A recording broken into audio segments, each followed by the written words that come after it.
Afternoon, everyone. You're listening to WCEG Network, WCEG Network on Talk Radio, Facebook, and all social medias. Like us on Facebook, follow us on Twitter.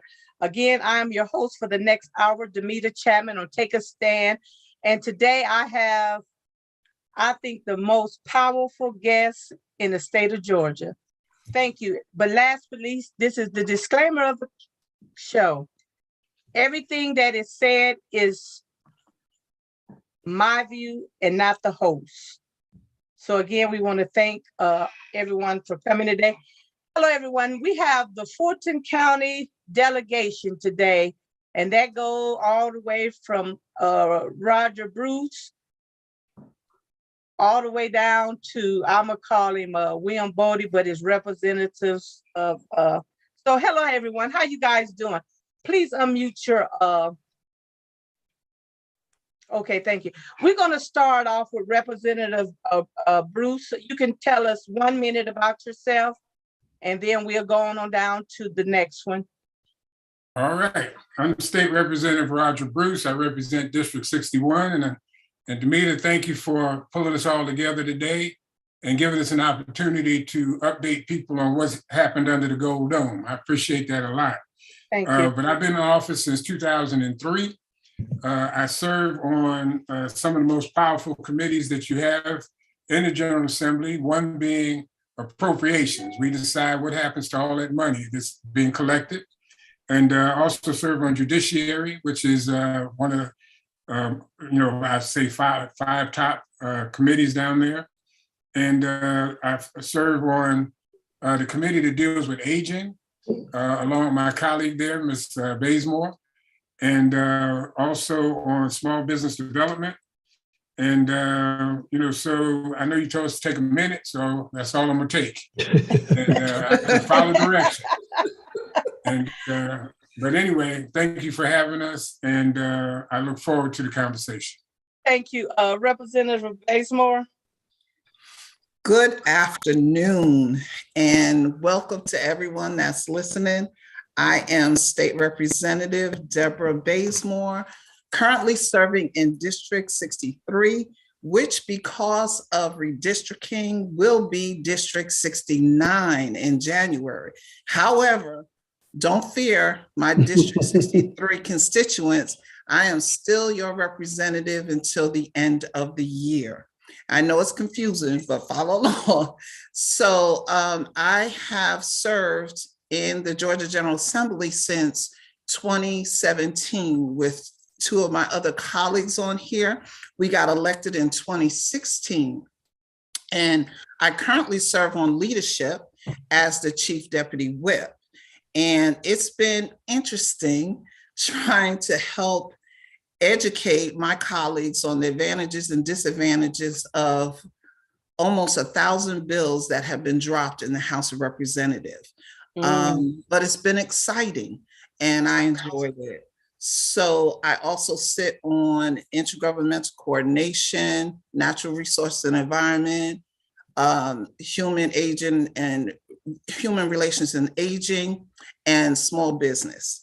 And so I am really excited. It was a tough session, but I look forward to going back and doing more of the work for my constituents and the whole state of Georgia. Thank you so much, Damita Chatman, for having us. Thank you. Representative Jackson. Good afternoon, and thank you, Damita. Thank you. You're the only one that can pull this all together. And thank you to WCEG as well. Well, listen, I am State Representative Derrick Jackson. And Damita, I know typically I have my bow tie. You know, I normally have my bow, but look, you know, I love it. That's a free plug. That's a free plug.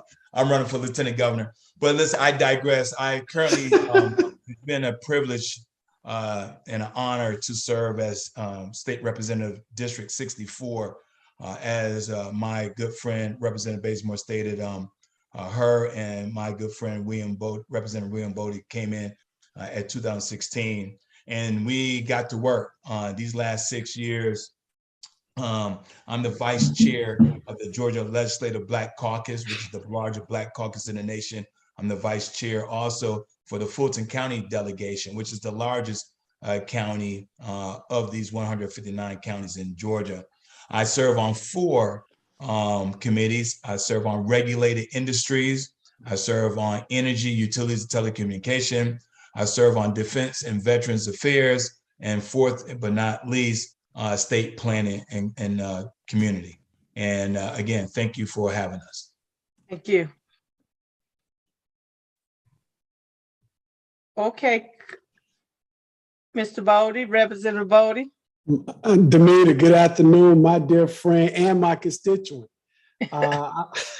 Look, this is just an honor. Like I think Representative Derrick Jackson said, Damita is the only person that can pull all of these elected officials together in the midst of a campaign season, because we realize how important this is and how important you are to us, Damita. I've been very honored to represent Georgia House District 62 since I was elected with my dear friends, Representative Derrick Jackson, Representative Debra Bazemore, and to serve on the South Fulton legislative delegation with, of course, my dear friend Roger Bruce, and also Representative Mandisha Thomas as well, and Representative Marie Metz. So I'm just honored to be here. Again, I represent parts of South Fulton, Douglas County. This is my last legislative session that we just went through. I'm running for Georgia Labor Commissioner.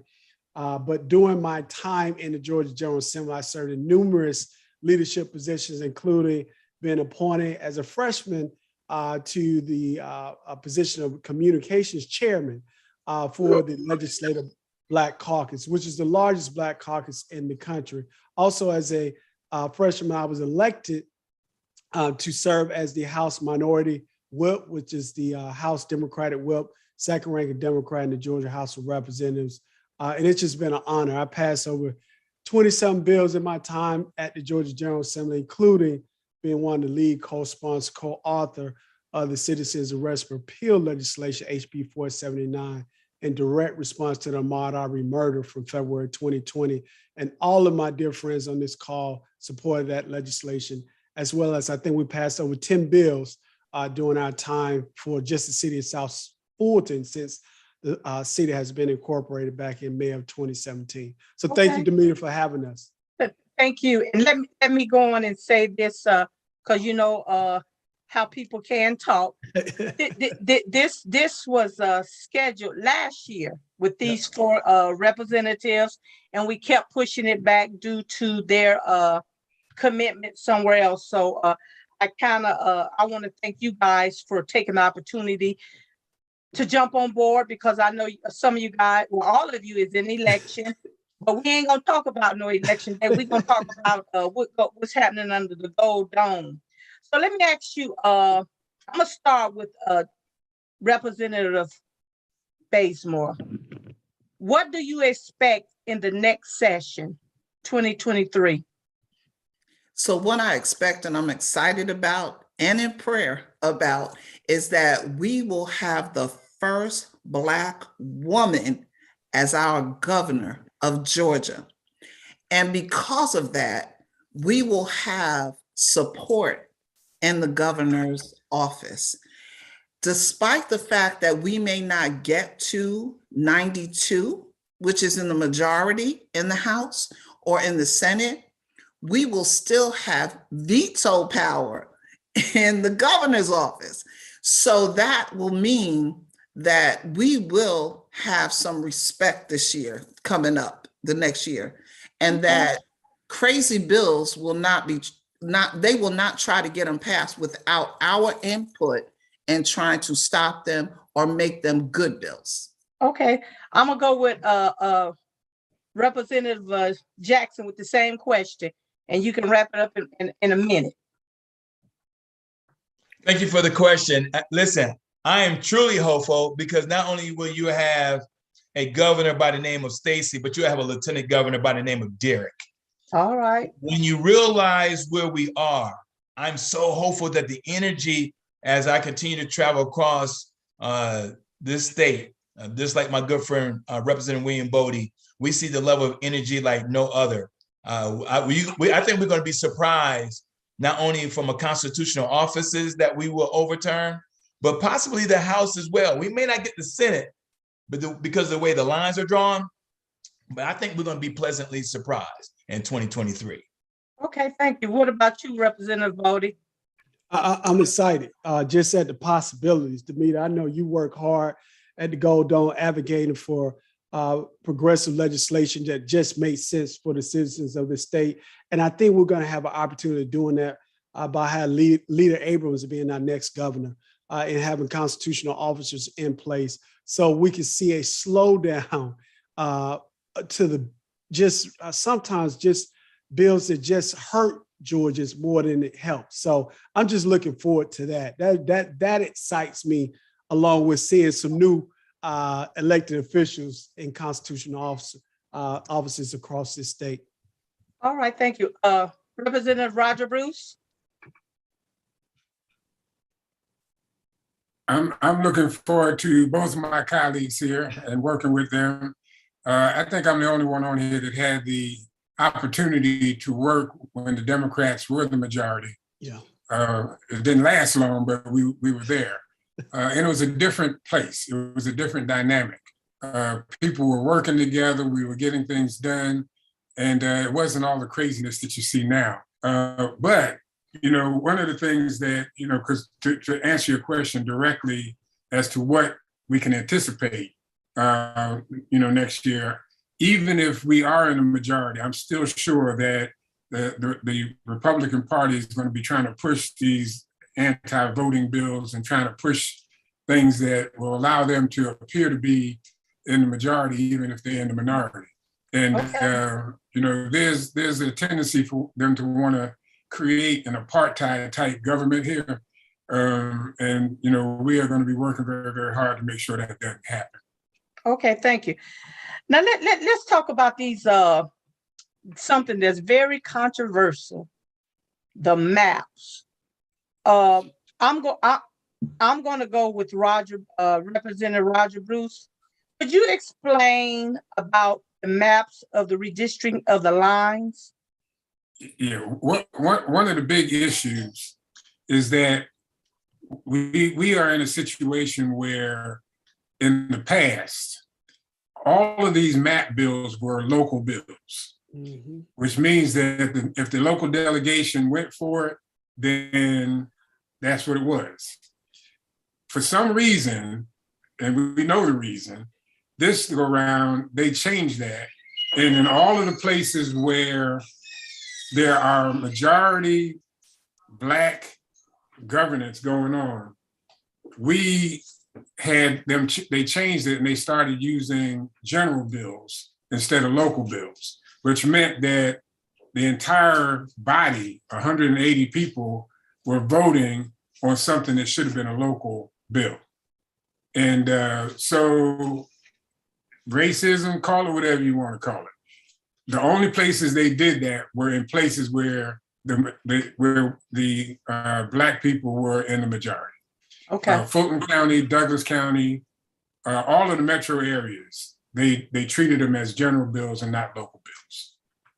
So I go to Representative Bazemore on that one, and I'm gonna say this. So basically, what they were doing was trying to divide the Black votes and split up the voting power for their election in 2022. Is that correct, Representative Bazemore? That is definitely correct. And they they changed the rules as we went along. We found this term was one of the hardest terms.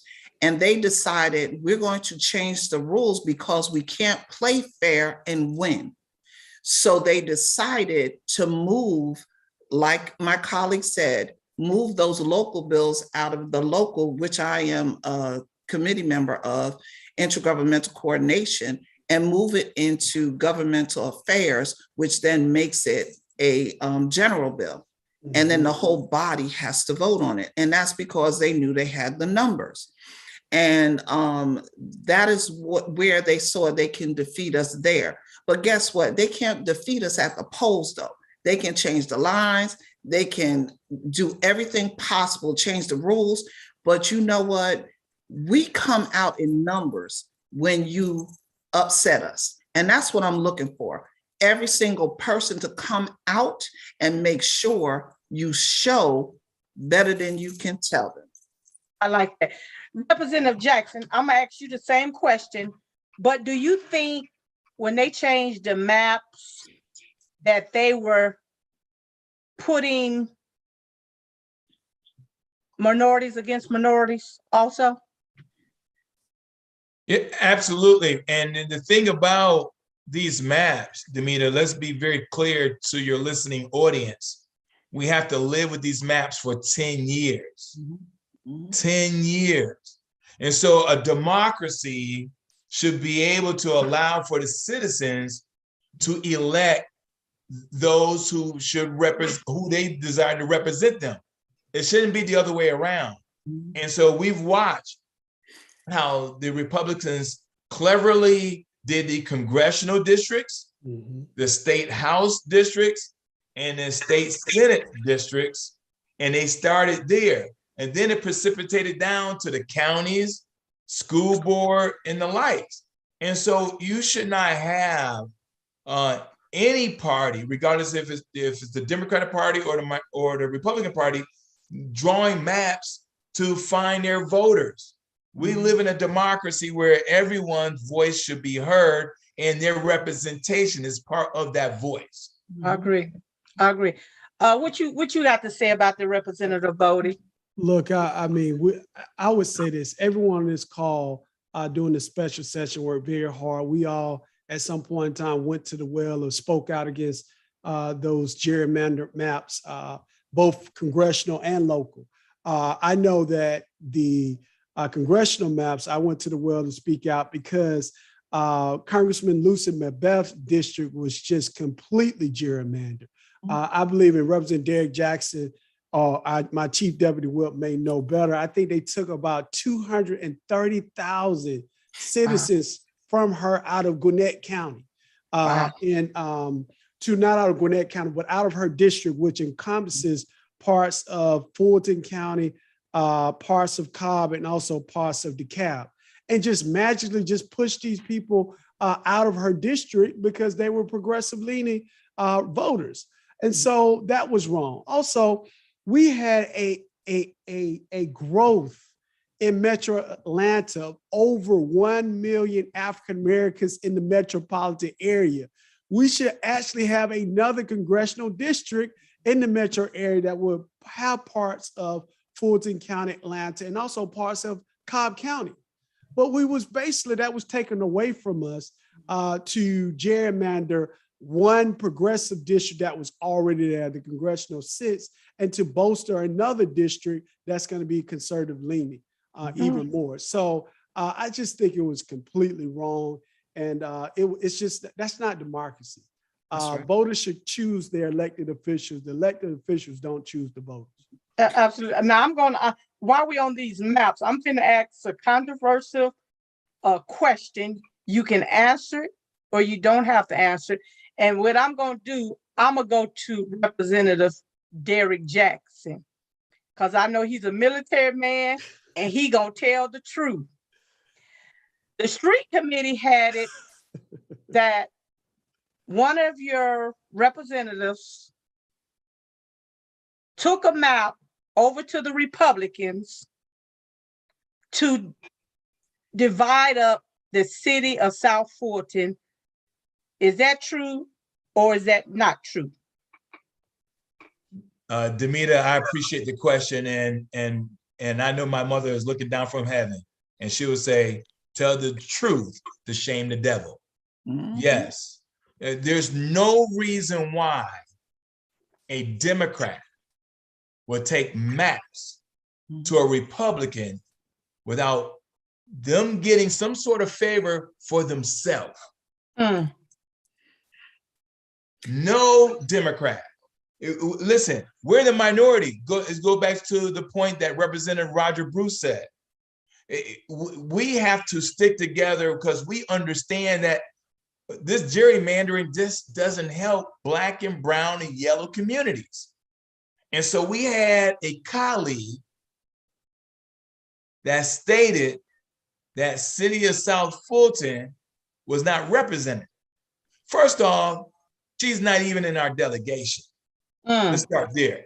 Second, the mayors, the county commissioner, nobody was asking for these lines to be redrawn, because the way the process worked, and again, Damita, we know that you know this, but for your listening audience, the way this process worked is that the county commissioners gave us the map.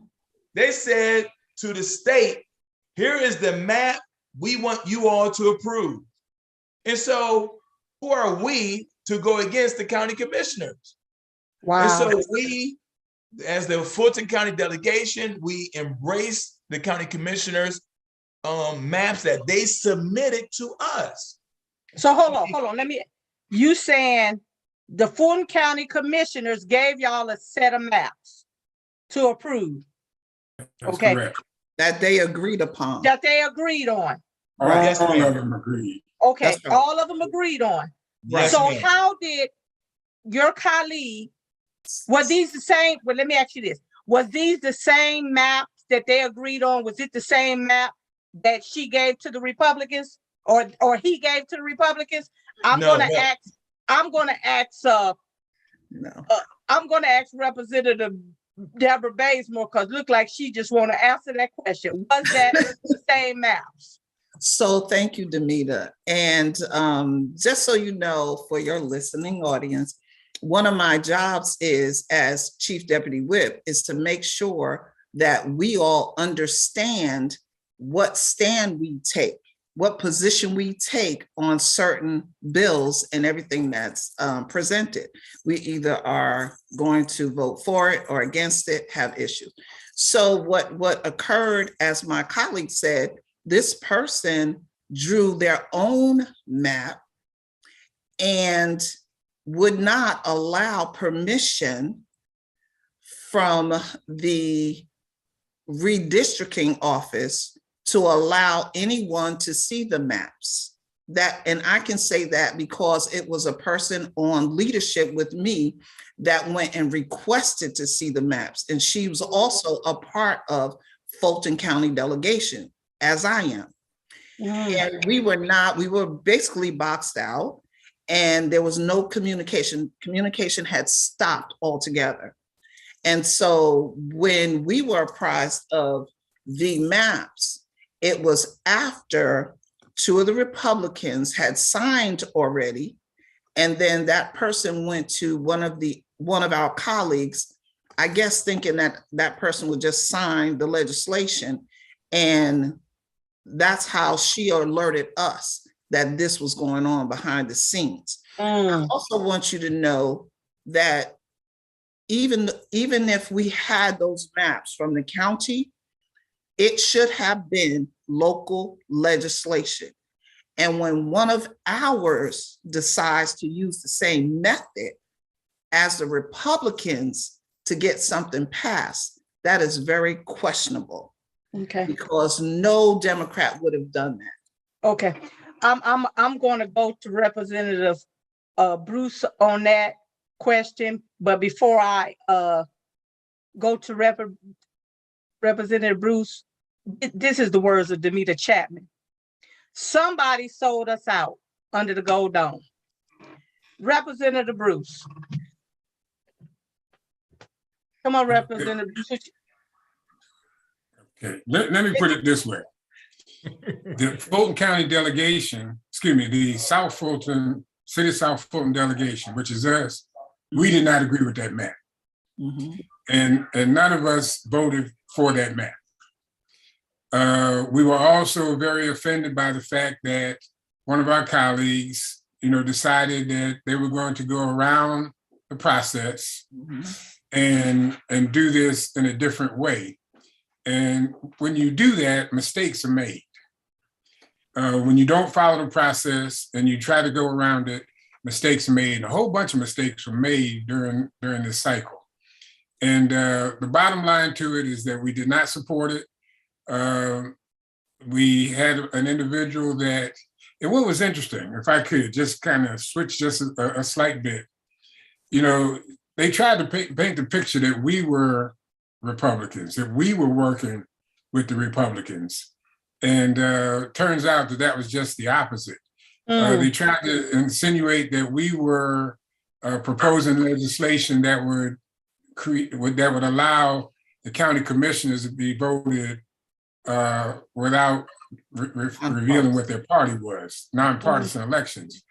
And but if you go back and you look, the same day that they were complaining about that, there was a bill out in Gwinnett County to change the school board from partisan to nonpartisan. And the only Democrat that voted for that was the person that was accusing us of being a Republican. Am I correct in that, colleagues? Isn't that what happened? I heard that, but you didn't. Now I got it out the horse's mouth, after old folks say, got it out the horse's mouth. Wow.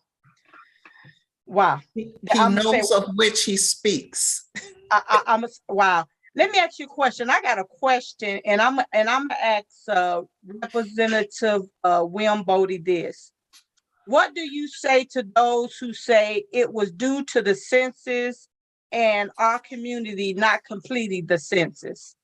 No, we completed our census. I think, and I can't give you the numbers on it, but our census count, and Representative Derrick Jackson or Bruce or Bazemore can correct me, I think we were above 75, 80% in the completion rate. So the numbers were there. Obviously, you got the AJC and other respected news outlets who say, hey, there's 1 million more African Americans in the metropolitan area. Who's supposed to pick up a seat? So that's them trying to spin it to say that we didn't do what we were supposed to do. Just like in 2020, all of a sudden the big lie. Oh, yeah, Biden stole the election. Because we actually did what we were supposed to do. We went out and completed our census, got it back in time. We went out and voted, and now everyone's trying to skew it towards, oh, we didn't do what we were supposed to do, so you guys don't get the maps you're supposed to have. But Representative Derrick Jackson, also Representative Debra Bazemore, myself, Representative Bruce, and the Georgia Legislative Black Caucus, and the Georgia House Democratic Caucus have been raving and asking, give us the actual numbers. Nobody ever gave us the actual numbers because they didn't want to give it to us because they knew what they were doing was not right. And they was trying to basically put the advantage in their court when the numbers did not give them the advantage to have the advantage that they're trying to place on us by gerrymandering the maps. I say it's a form of control. Damita, can I also add something that I didn't add earlier, is that I wanted you to know that the leadership in the House caucus, along with everybody in the caucus, we had our own maps drawn up. We spent a lot of money, a lot of time. We had experts draw the maps up fairly before the Republicans released theirs. And the leader James Beverly, handed it over to them, and they looked at it and said, oh, thank you. That's nice. And they did what they wanted to do. They took cherry-picked a few suggestions, and that was it. Other than that, they already had their mind made up. And it's the same thing with the budget. We did the same thing with the budget so that they didn't have to cut it year before last, and they did it anyhow. I'm going to go, and we'll come back to Under the Gold Dome. But what I want to talk about, because sometimes people kind of get things confused about the city of South Fulton leadership. It is a city government role, right? Say it again. Isn't that a city form of government under the city of South Fulton? It's a strong council, right? And strong, city manager. Right. Okay. And city manager. Right. Okay. Yeah. Let's talk about the charter.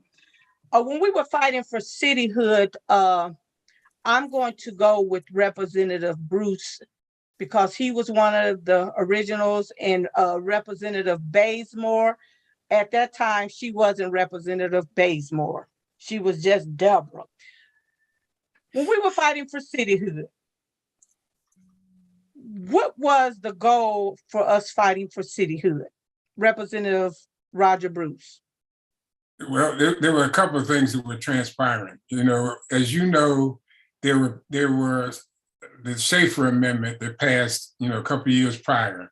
It created a whole bunch of unincorporated cities because the north side of the county felt like the south side was being subsidized by them.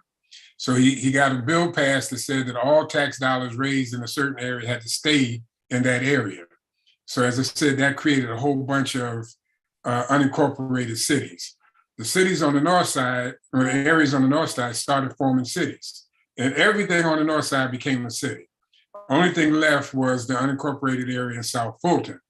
And what happened is that the cities that were down here start picking off the pieces that they wanted. And we anticipated that if that kept happening, that whatever was left would not be able to sustain itself, and we would have a mess. In addition to that, if the area had been annexed into Atlanta, there were 3 schools that were in our area that Atlanta said, we don't need those schools because we have schools already that are not fully occupied, and we're going to shut those schools down.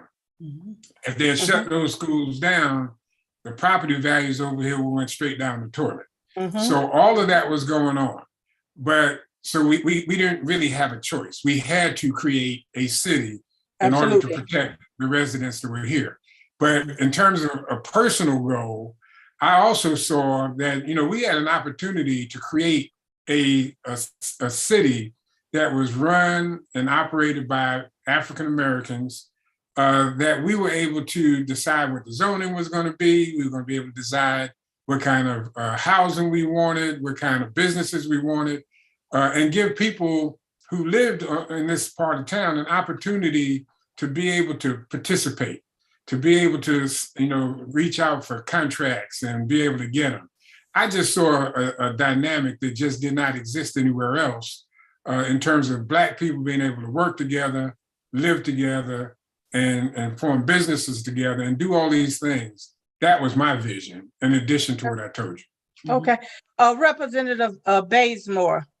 So thank you, Damita. I'm so glad you asked that question. And I thank my colleague. And yes, at the time that the fight was on, I was a community leader. I had just been chief of staff for a state senator.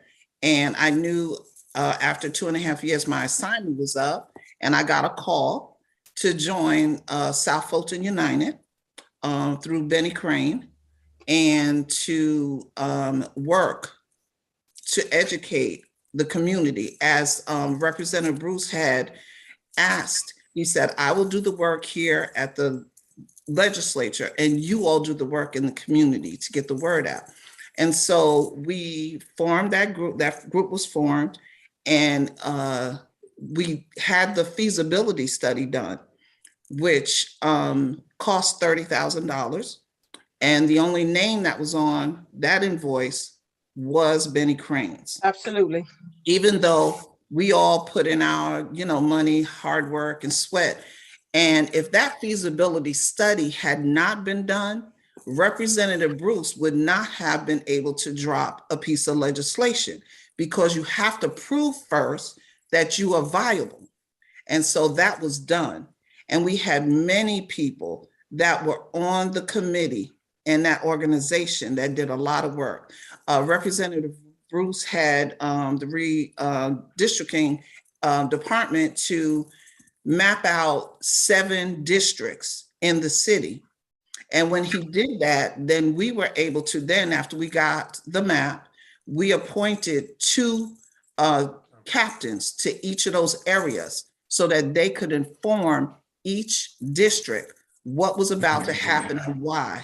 And so we worked hard and long, and we had a lot of different individuals, some of which are that came out of the city of South Fulton United Group. they sat on, and some of them still sit on, the city council right now. And then other organizations were formed. But the purpose was to map out our own destiny. Absolutely. I recall when I talked to some of the commissioners and they were like, it's not right for us to be able to govern your area because we don't ever come down there, we don't drive through there, we don't know what you need, so it's not fair. So a lot of people were on board with us becoming a city. And so eventually that is exactly what happened. And I'm so glad that we have, because we have so many opportunities and so many places and different living areas. So we can have equestrian, we have urban, we have suburban, we have it all here. Yes. And we join together as a city, we will be one of the greatest cities. And I think we are still the third largest city in Fulton County. Absolutely. And you brought up a point about that. The first group that was organized was the concerned citizens of Fulton County with the red and white sign. I have that sign in my garage. That was the first group. Roger Bruce, Representative Roger Bruce, you remember that? It was with Benny Crane, I think Carol Reed, Storm Mitchell, Mr. Charlie that's going on. That was the first group and I think that's when it failed the first time. Oh, and I'm going, it was with former Mayor Bill Edwards and Senator then Kasim Reed. Thank you. Let me ask you a question. With that charter, how often do you change that charter? And I'm going to ask William Boddie, Representative William Boddie. Excuse me, since I have a relationship with him, sometimes I don't like calling them representatives. I just call them because I have that person relationship. You better know it. With William Boddie. Yes. Tell me about that charter, because see, some people have it kind of mixed up that they can go change this charter when they get ready or when it don't fit them. And then you have people that they voted on a charter change and now they want the charter change because it don't fit them. They want it back. So tell me, how do y'all go through that process? So Damita, and I know I'm going to defer to my dear friend, Representative Roger Bruce on this, because he was the author of the City of South Fulton initial legislation. Just like with any legislation, when we first passed the charter, we realized, hey, we might need to make a couple of changes here and there because the city was brand new.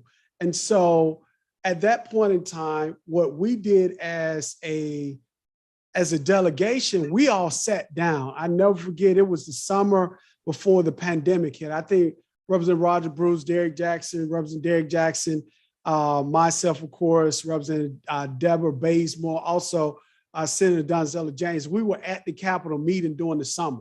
And so what we came up with, we was like, look, we as a delegation need to kind of take ourselves out of the process of always trying to, look at the charter to make changes. Let's have a commission, a charter commission put into the charter itself. And so what we did is allow for a charter commission to be impaneled 5 years after the city was incorporated. That was May of 2017. So each one of us, each member of the delegation, all 9 of us get a choice, an appointee for the charter commission, and mayor council gets their appointee. And so what it does is allow citizens to make those recommendations for charter changes. They meet amongst each other, give us the recommendations. I won't be there, Derrick won't be there, but we'll give it to the new delegation members to say, okay, we're going to make these changes or we're not. They're recommendations, but they're coming from the citizens of the city of South Fulton. So no one can say, oh, the delegation just, willy-nilly and changing the charter. No, the citizens are going to sit down and go through a deliberate process to make recommendations to the delegation to make proposed changes next session. Okay, thank you. Since he said Representative Bruce, I'm going to go with Representative Bruce. You can piggyback on Representative Boddie.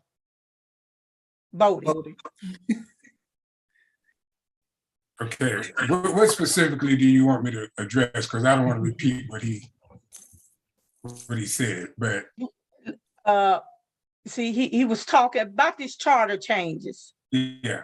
You know, I just didn't want to repeat what he was saying, but the bottom line to it is that we knew we were going to have to make changes. And part of the reason we knew that is because we were running out of time. And I remember, normally the session ends at midnight. Mm-hmm. And we were standing there at midnight and they had not called this bill up yet. And we were looking at the Speaker of the House like, what the heck is going on? And we ended up voting on this about 15 minutes after the session was normally over.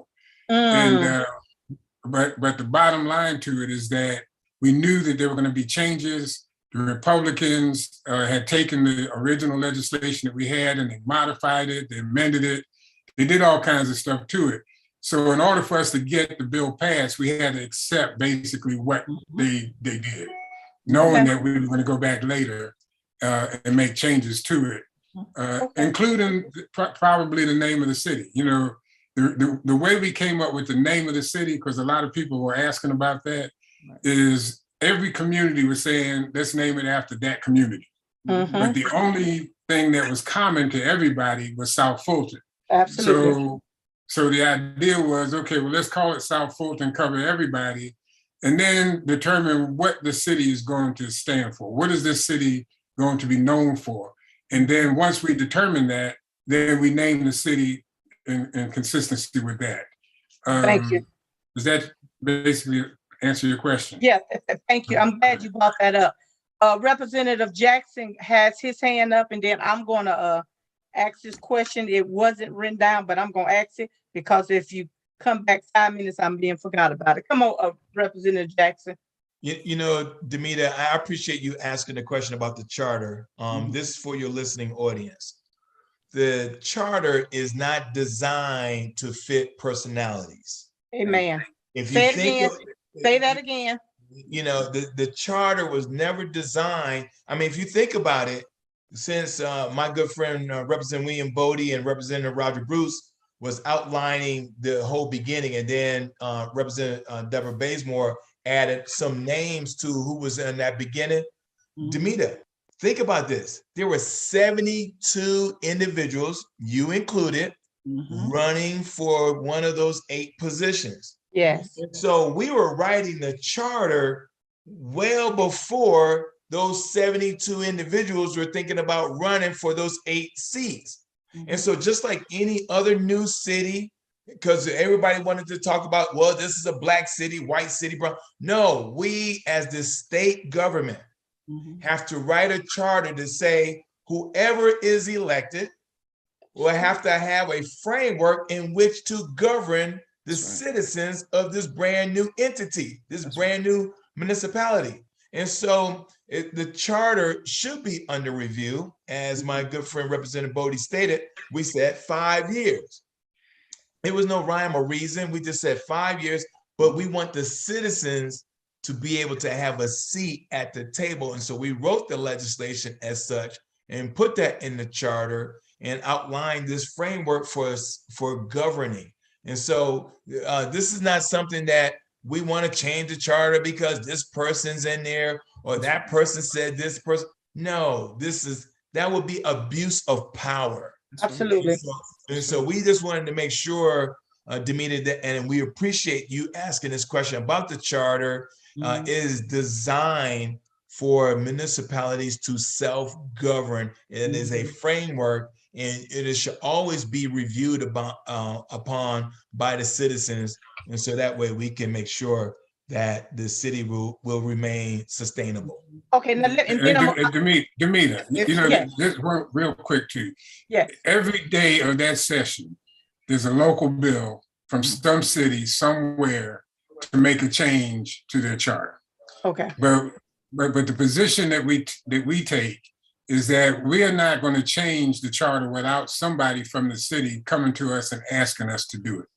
Okay. And in the instance of those bills that we all introduced, there was somebody from the city government that asked us to do that in every single instance. Was it the majority in every instance? No.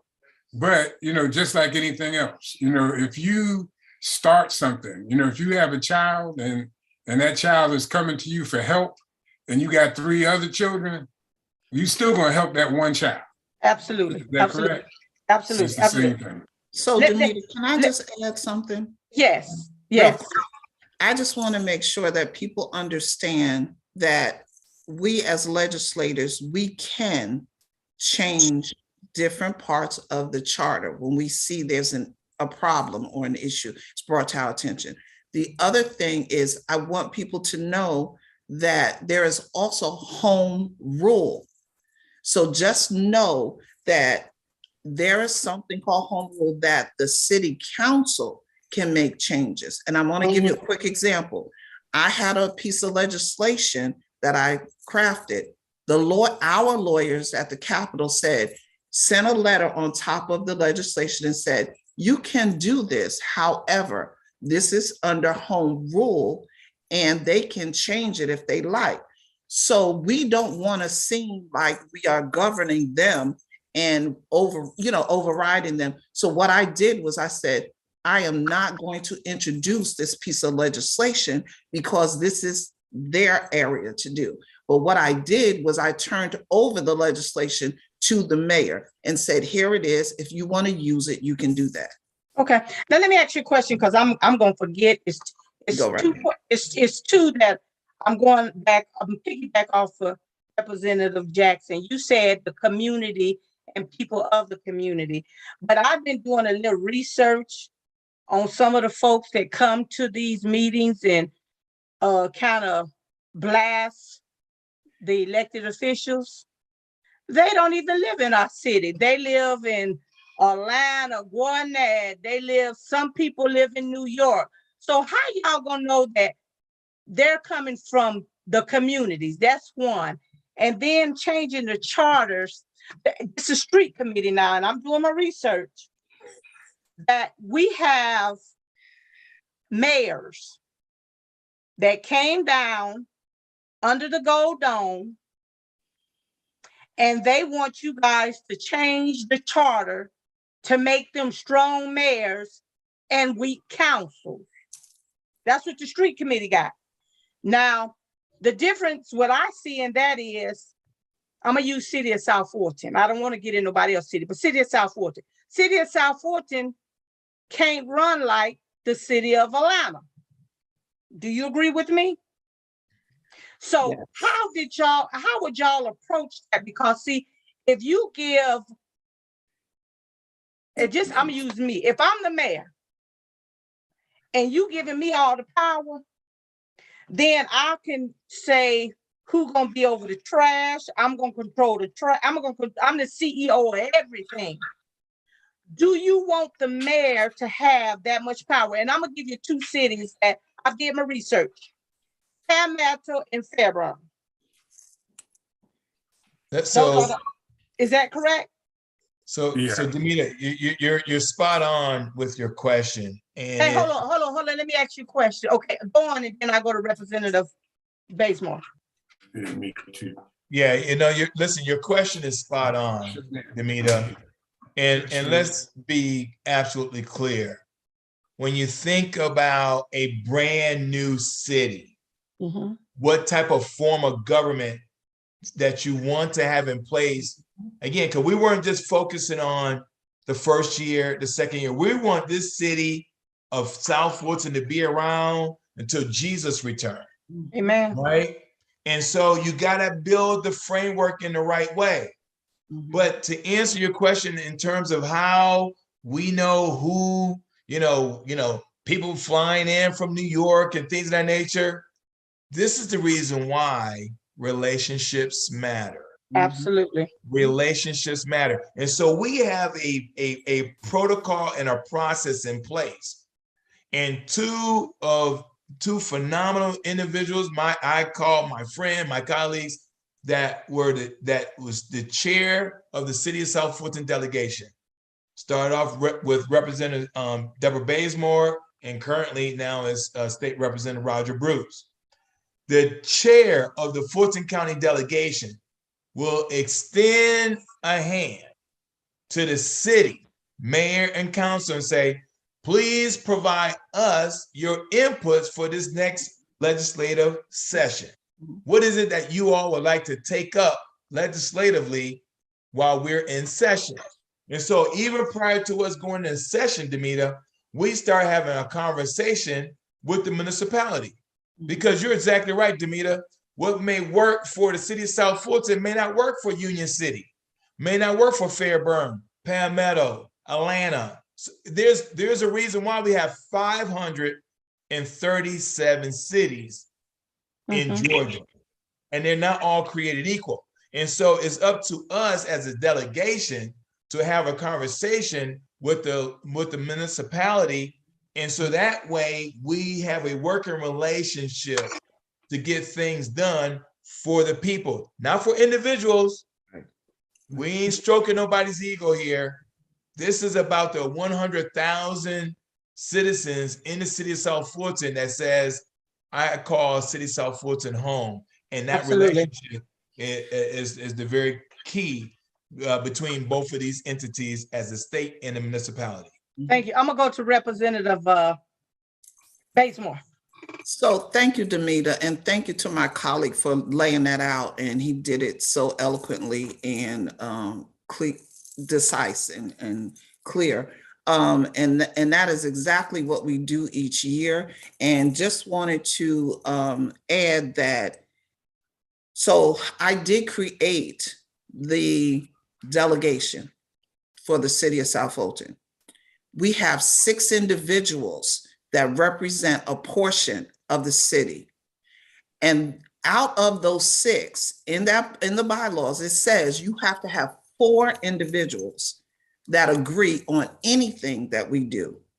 But whenever we do anything, especially with the large bill that we changed not too long ago, our lawyer was sitting in the room and our delegation was sitting there. I think everybody was there except for one person. But we sat there as a delegation and made the decisions with our lawyer. We do not take it lightly, and we make sure that we are representing the whole. We will never change a charter to make it, as it was said, make it fair for one person or more power for one person or whatever that person deems necessary. We are looking to make it right for the whole because it's a whole city. We know we have districts, we know we have other individuals, but this is our aim and we are not going back away from that. And that's what I have said from the time I sat as chair, that I will not change that charter to accommodate anybody and anybody's ego, because they will not be in that seat forever. And this is the type of government that the people voted on when we got it passed and made a referendum. Gotcha. Now let me ask you another question. Before you go off of that subject, you know, we got to put, sometimes you got to put stuff plain. You have a group of people, as you said, we have a mayor that wants to be a dictator, okay? We took steps, you know, earlier because we had a city attorney that was making $600,000 a year, roughly. Wasn't that the number? For part-time work. Oh, wow. Okay, and I think some promises were made, you know, about, you know, her being able to get this job back and all this kind of nonsense. But the bottom line to it is that the people on this call stand in the way of that happening. That's right. Okay. You know, so that's why we're getting all the negative stuff, all of this, you know, craziness out here, is because they've got to change this delegation in order to get what they want. Absolutely. And we're not going to let that happen. what I often say, and this is what I say: when you get into bed with them, then they think they own you. That's why I tell elected officials, even when I was running and people offered me money. I mean, they offered me money, and I told them I didn't want to take anything because I wasn't getting into bed with nobody. Because when you get into bed with them, you owe them. And I totally agree with you. Now, let me ask you a question, because you hit on something, and I'm going to be open to all of your delegation. Some of you people I reached out, and when you asked me a question, I'm coming on your show? What I supposed to talk about? I move on because this is my show. And I was going to do a debate, a town hall debate with the candidates and you guys.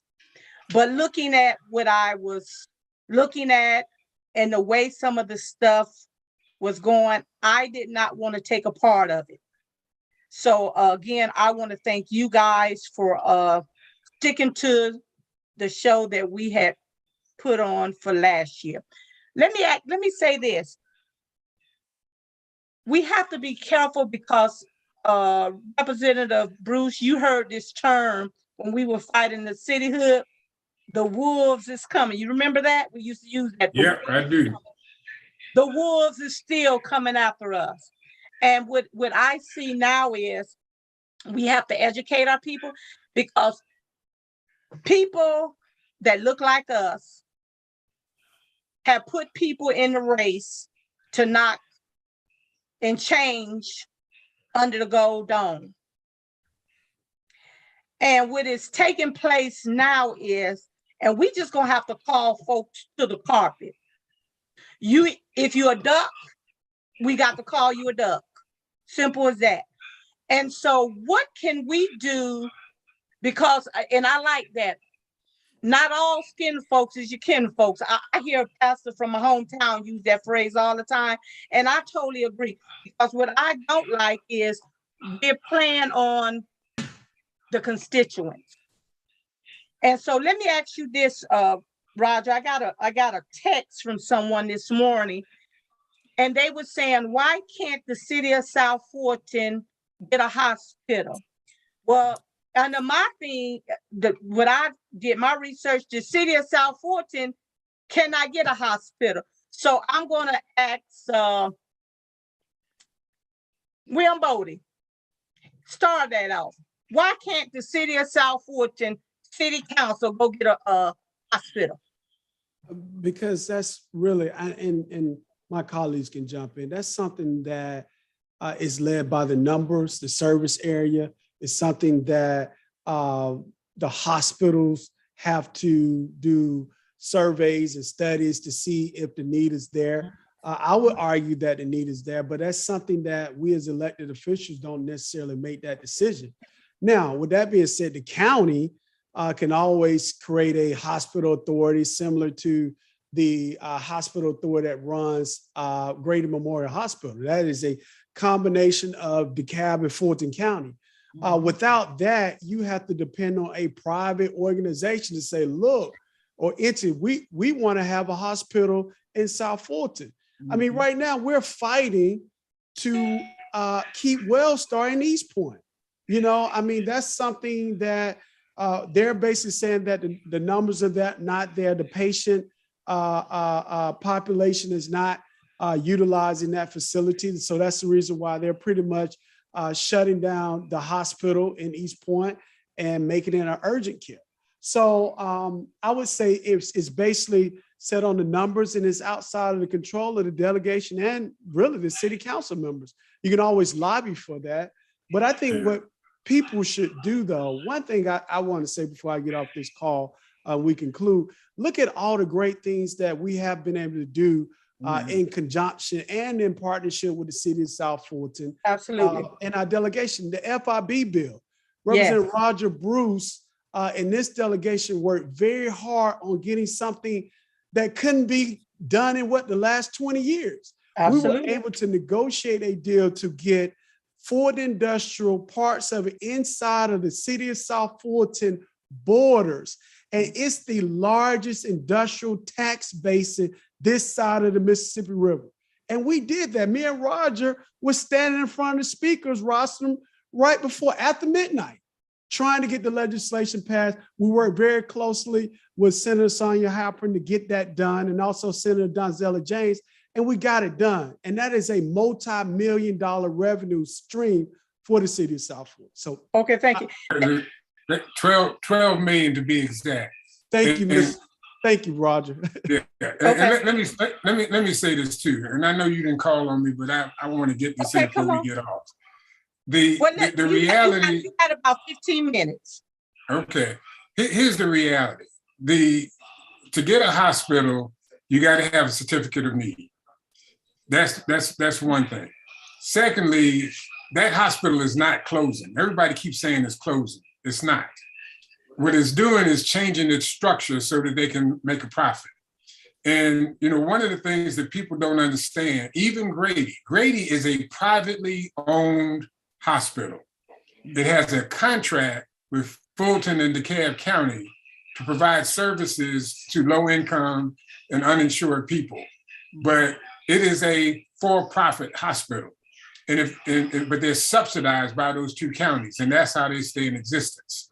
If this hospital that we're talking about over in East Point, they are not subsidized by anybody. They are totally privately owned. And the people that own it are saying, we're not making a profit.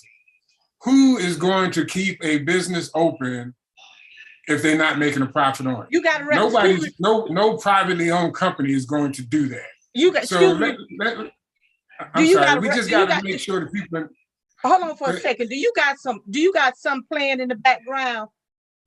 Because I hear some feedback. Is that yours, Representative Roger? Hold on one sec. Hold on. Maybe somebody listening to you and they listening to you and got some feedback.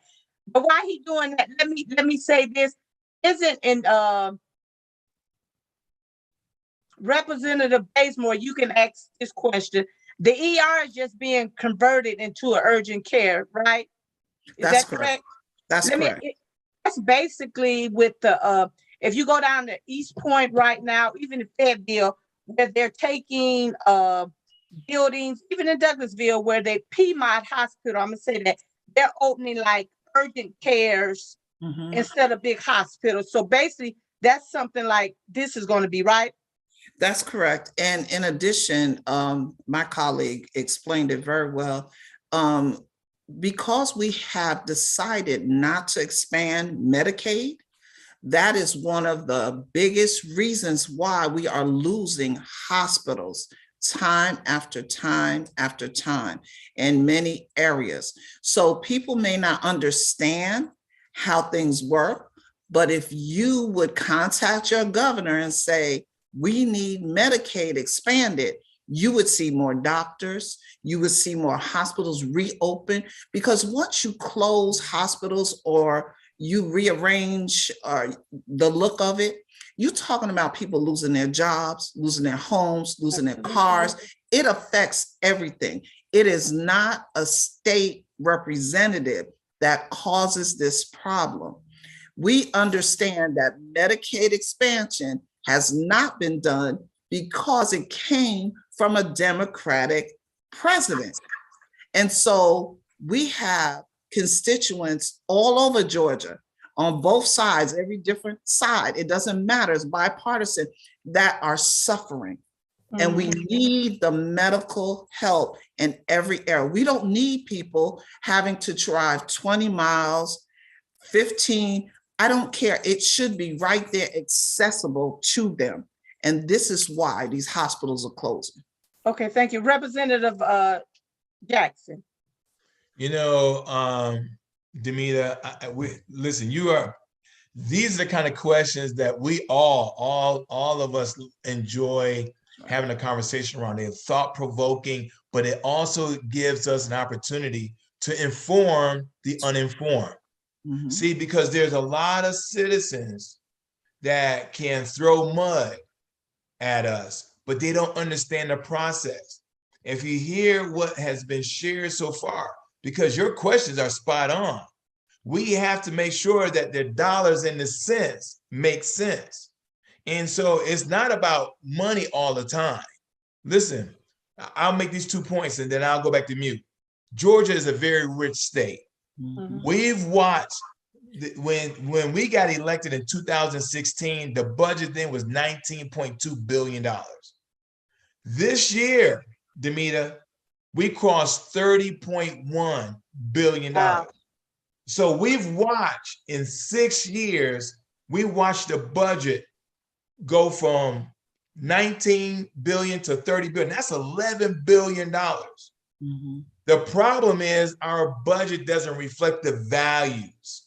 It doesn't reflect the values and priorities for Black and brown and yellow communities.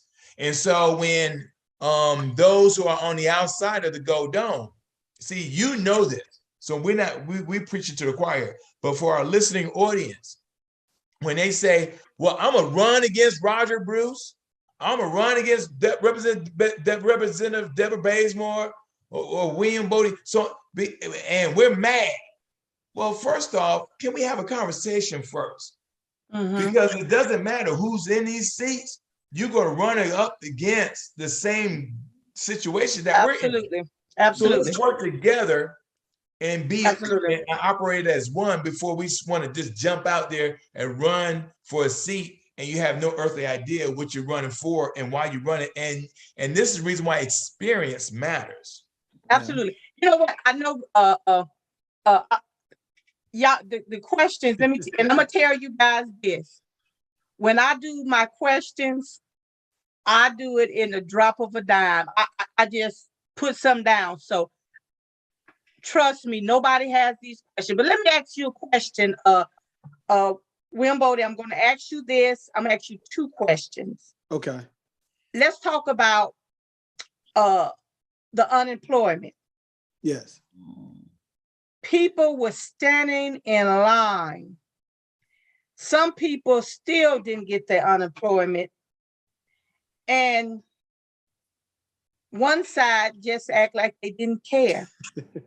And I think, I can't call his name. Was it Black? What was his name? Labor Commissioner? Mark Butler. He closed the Career centers throughout the state of Georgia. down. Yep. Tell me, what process are y'all doing to help the folks that's looking for jobs, trying to get their money? Now, I'm gonna tell you, jobs is everywhere. And you can't get folks to come to work. Tell me what you're doing. So, Damita, that's a great question. And before I answer that question, I want to kind of segue off what my dear friend stated earlier about Medicaid expansion. And it deals with job creation as well. If we expanded Medicaid in the state of Georgia, the Republicans did that, we would create an opportunity to have 64,000 new jobs come to the state of Georgia. And we can cover anywhere between 500 to 600,000 citizens of the state that need health care. That's first and foremost. And so when we talk about job creation, we have to put everything together. And the reason why Medicaid expansion is so critical, because we have also lost 10 hospitals that have closed in the state of Georgia within the last 10 years. Wow. But I would proudly say this, that the legislators on this call have been working since the COVID-19 started back in March of 2020, with providing I would say constituent outreach and also becoming de facto employees of the Department of Labor. Because when the Labor Department closed, and it's been closed for 2 years, we were the one picking up the phone, answering those calls. What's going on with my unemployment benefits? Where's my check? What's my PIN number? What's going on with my appeal? And we were the ones responding to those email inquiries and picking up the phones. And even all of us, most of us were protesting in front of the closed doors of the Department of Labor with faith-based leaders, labor union leaders, community activists on like, how can this happen? Like, how can we have a state agency, which is one of the largest state agencies, say, look, you know what? We're just gonna throw up our hands and we're gonna close the doors. I know Representative Bazemore was tracking the numbers of the unemployed during that time. And she was also tracking the number of people that was getting COVID in the state of Georgia. Wow. So my thing is, you have to have elected officials that have empathy. And let's just be honest, Mark Butler did not have the empathy, and the pandemic exposed the Department of Labor. It was never set up for really normal day-to-day operations. When CEO Michael Thurman, who's now the CEO of DeKalb County, was in office, we had the Great Recession back in 2008, 2009. People still got their checks. He didn't make no excuses. This labor commissioner only gave us excuses.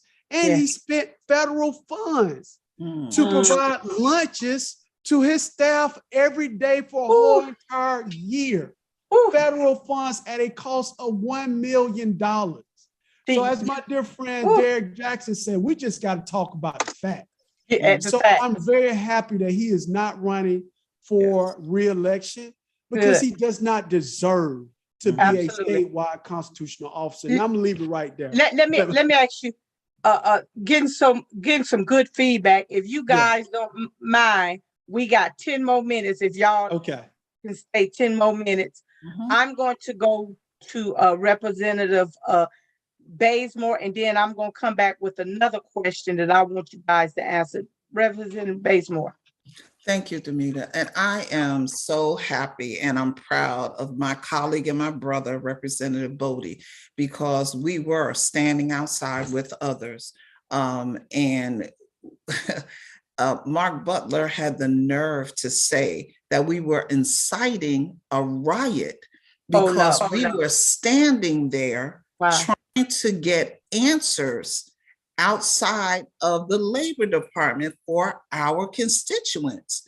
I have had 2 incidents where I helped constituents that were owed over $9,000. Wow. They did not cause this problem. This is money that they were owed. And some of those people standing outside said, well, I have this kind of experience. If he would hire me, I'll be willing to go in there and help with the problem. He rejected that. Wow. I even talked to the governor because the leadership was invited. And I walked up to him and I said, at the mansion, I said, you know, Governor, we're having a hard time. And you all have laid this at the feet of our administrative assistants. They already have a load. I have 1 administrative assistant, most of us, and 8 legislators in 1 suite. And they decided to give them the load of the phone calls and inquiries and everything. And so that's where we had to get involved, because there wouldn't be a resolution for anybody if we didn't. Some of us, and I can tell you, my AA and myself, we came out of our own pocket for some of our constituents because it was horrible. People were living in storage units. They were living in their cars. They lost everything. But the money was there. He told us it wasn't a problem. The money was there. So what was the problem? What was the problem? I look forward to Representative Boddie being the commissioner of the Department of Labor. I hear you. He will do the right thing. All right. I'm finna ask each one of you guys, and then I'm gonna give you the closing. Atlanta has a big problem. Georgia right now, but I'm just talking about Atlanta. A homeless problem. Right now, when I drive down 20 and look at all the people laying under the bridges, that's a big problem. And if anybody that had went downtown Los Angeles, right now, we're gonna have a skid row right in Georgia, Atlanta. What are you guys doing to help solve that problem? And I know it's going to be on the local level, the federal level. She just said 5 minutes. In 30 seconds, what y'all gonna do? I'm gonna start with Representative Bazemore on that and go down, and then we're gonna do our closing. Well, thank you, Damita. And we have come up with some ideas, but I know that Representative Bruce has introduced some ideas that have been rejected along with Representative Jackson. to provide for those individuals. And one thing that I noticed when I went to the southern part of Georgia was that I was told by one of my colleagues, they had this house that they have, and we can start here and make sure they can come there to have an address, because everything that all those resources require an address. And if we have a house where they can make a phone call, receive calls, receive mail, and just come in there and take care of that, that's a step in the right direction. Okay, Representative Jackson. I appreciate the question. And, Representative Roger Bruce been focused on this, laser focus. I will use this rhetorical question. We can take care of it if we are compassionate and exercise the political courage. Do you all recall seeing any homeless person in the city of Atlanta 2 weeks prior to the Super Bowl? I'll wait. I'll wait. That's a good one. Will Boddie. Yeah, I would definitely say that we have to just address the problem. We did pass the mental health parity bill. That's probably going to help with the homeless issue, but Representative Roger Bruce has been working very hard on this issue along with Representative Derrick Jackson. And I've also been working on it. I had a piece of legislation to provide an ID, Georgia state ID, for any individual that's released from a Department of Correction facility or from a county jail, because that would help them to transition back into society with getting affordable housing, with voting, with trying to get a job. And I couldn't even get a committee hearing on it. So again, it goes back to what are your priorities as a state? Do you really want to address the issues that are affecting the citizens of the state, or do you just want to help the 1%? All right. Representative Roger Bruce, and then we're going to do a closing. And Mr. Bruce, it's got to be 5 seconds. Come on. I can't do this in 5 seconds, but anyway, I have a piece of legislation that is pending. Well, we got to start over when we get back, but it creates something similar to, and I know Derrick, ex-military, he understands what I'm about to say. It's a MASH type village. We've got all this vacant land all over the place. And so what I've proposed is that we go in with the military and create a temporary city. And in that city, you will be able to get food, be able to get clothing, be able to get shelter, and you'll be able to get medical attention. And it's not a permanent situation for anybody, but it takes people out from up under those bridges where they're not getting any services at all, and puts them in a place where they can get services. And we're working on that. I think it's a good temporary solution to be able to get people the medical attention they need, the food, the clothing, and the shelter. Now, it was a Facebook comment, and I'm gonna put. They said use the Gateway Center for the homeless. Yeah, well, what we looked at is that old off of, what is it? 166. Hotel. Yeah, or 166. At the end of 166, you have that. It used to be a place where they did entertainment over there. Okay. It's just sitting there. Okay. Well, let me tell you, my passion is the homeless. I did it for years in California. And when I come down here, I ask somebody about it, even with feeding the homeless, and they said it wasn't a need here. I beg the difference. Before I say this, so y'all can go to your closing, I want to thank you guys for coming today. Great show. We're going to do a follow-up.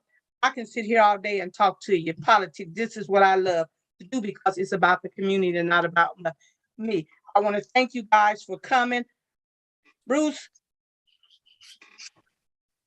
20 seconds, closing.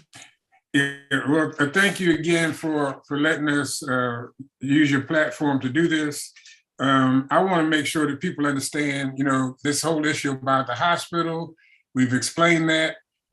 If you want to talk more about it, just call me. My number is 678-428-8067, and we can talk about it as much as you want to. And, we are in a situation where people are not telling the truth about what's happening. And, I just ask people, to understand what's going on and to use their own logic. If somebody tells you something that sounds crazy and stupid, it probably is crazy and stupid. Okay. And so do your research and make sure Okay. you understand what you're doing. Thank you. Representative Bazemore, and it was Lakewood on 166. Representative Bazemore. Thank you, Damita. I appreciate you and appreciate our friendship and our relationship. I believe in building relationships, and that's one thing we all have done with each other and that we have done down at the Capitol. And what I really want people to remember is that, as it was said, there are things being said that are not true. And I remember when I first started running, one thing that I said to people, I gave them my resume, told them exactly what I've done in the community and all over. And I then said to them, but don't believe me, because I could tell you anything. Why don't you Google me and find out if I'm telling the truth? It's in black and white. And you can do that instead of using Google and social media for entertainment. Use it for the truth. And then if you still have a question, as it was said, call us. We don't have a problem explaining what we did, what we said, and who we are. So please do that.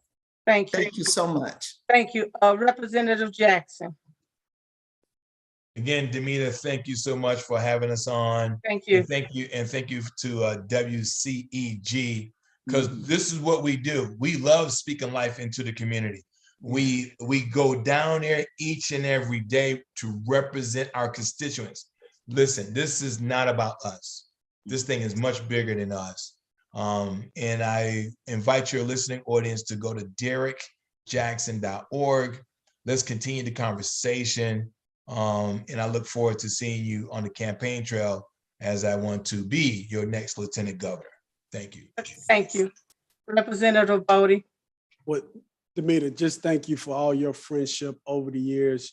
You just been amazing as a true leader here in South Fulton, and also for House District 62. Thank you. But I just want to close by saying it's been an honor to just serve with these amazing elected officials in the city of South Fulton legislative delegation. Everyone won't know all the hard work and long nights and, just trying to figure out the issues to better help our constituents. But I know that this delegation always had the best interest of the citizens of South Fulton in mind. And we never want to do anything to harm, only to help.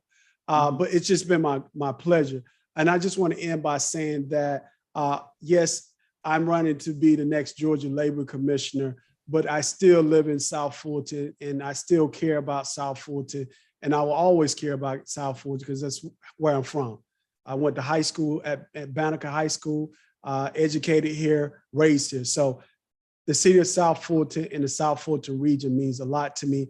And I also want to thank these elected officials and our community for coming together during the COVID-19 pandemic and staying together. We created the Coalition of South Metro elected officials, and every one of these elected officials were on that call and a part of that coalition. We had 35 elected officials from U.S. members of Congress to state senators, state representatives, board members in Atlanta and Fulton County, city council members, doing the work, trying to figure out food security issues, trying to figure out how we're going to get PPE to our constituents, telling our citizens to mask up. And we did that as a community. And we bought a super voting, early voting precinct here back in 2020 over at the GICC, the Georgia International Convention Center. So we made that happen. So we've been doing some great things. And thank you, Damita, for your leadership. And thank you, WCEG, for making this happen today. Again, I want to thank all you guys for coming today. I'm going to tell you, this cell phone is blowing up with the calls from different ones that live in the community. I'm looking at the numbers. Again, I want to thank you. I want to thank you guys for working so hard on behalf of the constituents. I say this, when you know better, you do better. And communication is the key. The ones, all you guys is up for re-election. I wish you well. William Boddie, I pray that you get to be our labor Commissioner. Also, Derrick Jackson, Lieutenant Governor, and Roger Bruce and Debra Bazemore get back into under the Georgia Dome. Again, we got to be careful of the wolves. Again, I want to thank you all for coming and have a great day. Thank you. Thank Thank you. Thank you.